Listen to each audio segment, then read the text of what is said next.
Bon, merci de m'inviter. Il faut maintenant mettre les points sur les i. Vous avez vous-même dit les résultats. Le Front National est à 27,5, les Républicains sont à 27. Il y a deux grandes forces politiques, c'est une déception pour nous, mais il y a deux grandes forces politiques, et la seule force politique qui peut faire opposition au Front National, ce sont les Républicains. Première chose. Deuxième chose, Monsieur Pujadas, vous me permettrez cela. Chaque fois que la gauche a été au pouvoir, ça s'est traduit par une explosion du vote d'extrême droite ensuite. Trois exemples. 1986, M. Mitterrand fait la proportionnelle. 35 députés du Front National de Jean-Marie Le Pen à l'époque qui rentrent à l'Assemblée nationale. 2002, souvenez-vous, 5 années de Lionel Jospin. Qu'est-ce qui se passe? Jean-Marie Le Pen au deuxième tour, la gauche n'est même pas au deuxième tour. Et là, 4 années de François Hollande, et c'est une exaspération qui monte dans le pays. Madame Le Pen était face à moi au premier tour des présidentielles de 2012 à 18%, ce qui était déjà beaucoup. En 4 ans, elle passe à plus de 27%, comme vous l'avez dit. Et pourquoi ce n'est pas vous qui récupérez ça? Je ne suis pas au pouvoir, monsieur David Pujadas. Non, mais vous incarnez une alternative, comme le Front National. On essaye. Non. Je vais venir. Depuis 4 ans, une exaspération monte dans le pays. Les gens n'en peuvent plus. Il faut voir les choses en face. Ceux qui travaillent n'en peuvent plus. Pourquoi on a supprimé les heures supplémentaires? Ceux qui veulent entreprendre n'en peuvent plus. Il y a des normes qui leur tombent partout. Ceux qui aiment la France et notre mode de vie se disent, est-ce que la France va rester la France? Sur l'Europe, on continue à vouloir faire croire qu'on va pouvoir s'élargir à la Turquie, alors que personne n'en veut et tout le monde le sait bien. Sur l'immigration, quand j'ai demandé qu'on rétablisse les contrôles aux frontières, le Premier ministre est venu dire, c'est impossible. Là, vous faites un diagnostic critique, mais on parle de la réponse. Monsieur Pujadas, est-ce que vous connaissez un médecin qui peut apporter un remède sans poser un diagnostic? Le temps du diagnostic, c'est pas un temps inutile. Ce diagnostic, c'est une exaspération comme je n'en ai jamais vu dans le pays, qui naturellement s'adresse à nous aussi, et à moi aussi. Alors, comment peut-on faire? Ceux qui nous écoutent doivent savoir qu'il y a un moyen de sortir la France de la situation dans laquelle nous nous trouvons, que nous y travaillons d'arrache-pied. Dans le reportage que j'ai entendu, j'ai vu une personne qui disait « Ah ben ce monsieur-là, entre le Front National et les Républicains, c'est la même chose. Je m'inscris en faux. Ce n'est pas vrai. Madame Le Pen veut garder la retraite à 60 ans.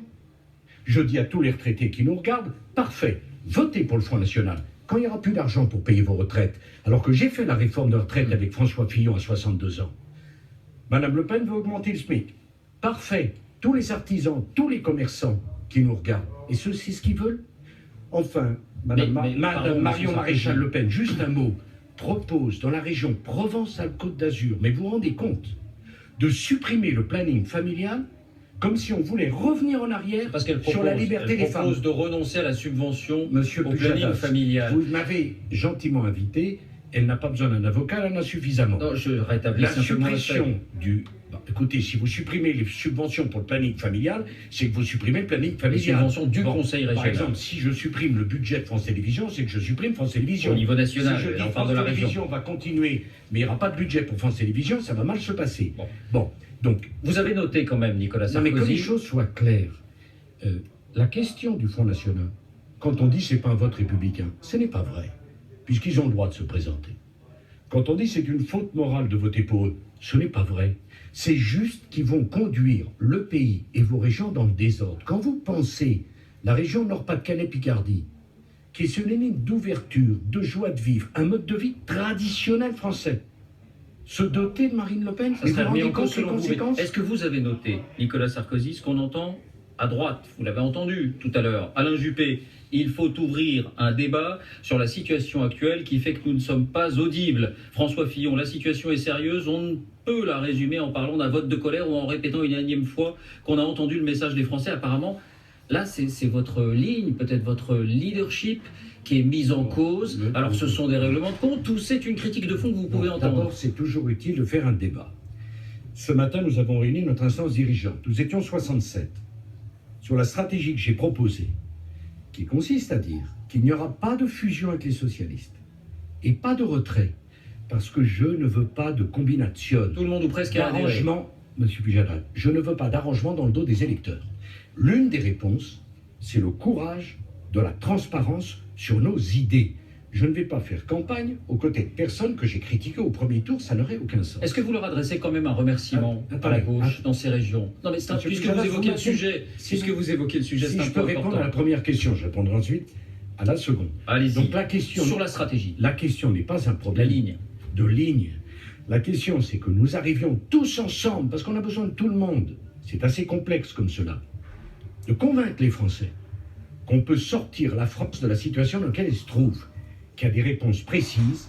Et pourquoi ça ne marche pas? Attendez, mais je suis revenu depuis 1 an, on travaille sur un projet d'alternance, c'est un immense paquebot, la France, ça ne se fait pas comme ça, qu'il faudra massivement diminuer les impôts et les dépenses, parce que la politique qui a consisté à augmenter de 48 milliards les impôts, les gens n'en peuvent plus. Que sur l'immigration, ça ne peut plus continuer ainsi. Que sur Schengen, il faudra rénover les choses de fond en comble. Vous l'avez déjà délivré, permettez-moi de vous dire, monsieur Pujadas, quand je l'ai délivré, le discours de Grenoble, quand j'ai annoncé qu'on allait sortir de Schengen, quand j'ai créé le ministère de l'identité nationale, vous avez été tout un tas à expliquer que c'était scandaleux de dire ça. Quand maintenant je vois que toute personne qui prend la parole parle de l'identité, je sais un peu le problème. J'ai été le premier non seulement à en parler, mais à la mettre en œuvre. Mais ce qui intéresse les Français... Vous pensez, Nicolas Sarkozy, pardon de vous interrompre, vous pensez que le vote d'hier montre qu'il y a une droitisation de la France et qu'il faut, pour se faire entendre, je ne dirais pas ça. Maintenir la ligne, disons, décomplexée, comme on l'a dit à propos de votre ligne politique? Je pense que l'exaspération devant la politique menée, le sentiment qu'ont les gens se disent, au fond, est-ce que ces politiques qui peuvent encore quelque chose ou est-ce qu'on ne peut rien? Il y a une désespérance. Ils se demandent, au fond, est-ce que la France de toujours restera la France? Pour faire clair, c'est un peu caricatural, mais il y a un peu de ça. C'est un peu le questionnement du Front National. Non, je suis désolé, c'est le questionnement que j'ai posé dès 2007. Tout ne tourne pas autour de Madame Le Pen, de son père, de sa petite-fille, de sa nièce et compagnie. C'est une affaire extrêmement sérieuse. Et devant cette exaspération française, cette désespérance française, qu'on voit d'ailleurs partout en Europe, la montée de cette forme de populisme, c'est parce que les gens ont le sentiment que la civilisation européenne est en train de disparaître. Quand j'ai parlé des racines chrétiennes de la France, pas attendu Madame Le Pen, que l'ai-je entendu de la bien-pensance? La République a trop reculé. Donc il faut réaffirmer ce message selon vous? Je pense qu'il faut rétablir de l'autorité et de la fermeté dans notre pays, sans pour autant que ça conduise à une exaspération les uns contre les autres. Et toute la difficulté qui est la nôtre, et c'est difficile bien sûr, c'est de répondre à cette forme de radicalité sans soi-même être dans l'extrémisme ou dans l'excès. Parce que la France est un pays de passion et en même temps un pays de raison.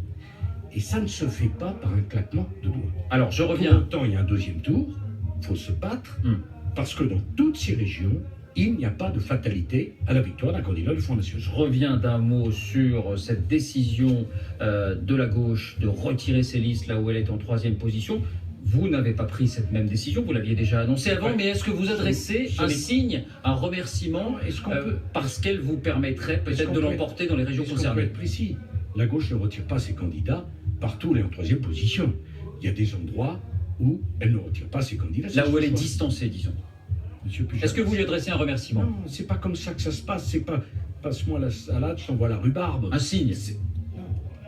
Le Parti socialiste a pris sa décision, librement et démocratiquement. Je la respecte. Nous avons pris notre décision. Mais qu'est-ce que vous voulez que je dise? Vous voulez que je laisse à penser à ceux qui nous font confiance et qui sont exaspérés par la politique socialiste? Il y a un accord entre nous? Il n'y a pas d'accord entre nous. Il n'y a pas d'accord entre nous, il n'y aura pas de combine. Les socialistes ont pris une décision que je respecte. C'est leur choix. Ils l'ont fait sans que nous leur demandions rien, dans la clarté de leur décision. Et nous avons fait un choix de maintenir nos listes parce que je suis persuadé que nous sommes les seuls à pouvoir rassembler face au Front National. C'était votre argument, et ce sera ma dernière question. Lorsque vous êtes revenu en politique à l'automne 2014, vous disiez « Je suis à droite, le meilleur rempart contre le Front National ». Est-ce que ce discours-là, aujourd'hui, n'a pas du jour dans l'aile, pour parler un peu vulgairement? Monsieur Pujadas, je n'ai pas le souvenir d'avoir dit que j'étais le meilleur, mais enfin, si vous pensez que ça vous fait plaisir de le dire, après tout, je ne peux pas. J'ai dit que je revenais pour 2 raisons. Parce que ma famille politique, quand je suis revenu, était divisée et donnait un spectacle indigne. Souvenez-vous. il venait de prendre une défaite sans précédent aux européennes. Et j'ai dit aussi également autre chose. Le Front National, à l'époque, est un risque. Quand on voit ce qui se passe après, on est en droit de considérer que mon diagnostic était juste. À l'arrivée, vous avez vous-même fait le calcul, il y a deux grandes forces politiques qui distançaient de loin la gauche, c'est le Front National et les Républicains. C'est une déception. Enfin, franchement, qu'est-ce qu'on aurait dit si on était loin derrière eux? Merci Nicolas Sarkozy d'avoir Merci de m'avoir invité. Répondu à nos questions. Et je vous le disais au début de ce journal, on va s'arrêter maintenant précisément pour tenter de mieux cerner les ressorts de cette percée